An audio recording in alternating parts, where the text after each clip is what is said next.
Frá þessu lánaðist Herculesi allt sem hann kom nálagt. Hann var svo inn að það hálfa var nóg. Hlustið á Herki fór á stjá. Gagnrýnendur sögðu hann stærstu stjörnu Grikkland á. Hann proffi var, pottþéttur og snar. Þakkað hann inn og freskjum var uppselt staðar. Fyrst var hann úti, halló, halló. Nú hann inni, hann hetja. Kappinn hann vissi sko hvað var það. Úr hallar í hetju, já snáð og skar. Úr hallar í hetju og snöggur að. En svo stig hans, þá stelpur fann sinn sjúkurnar.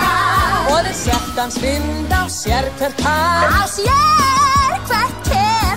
Og rétt svo nef, hann rakinn nef, var reikningurinn hann. Og forríkur og frægur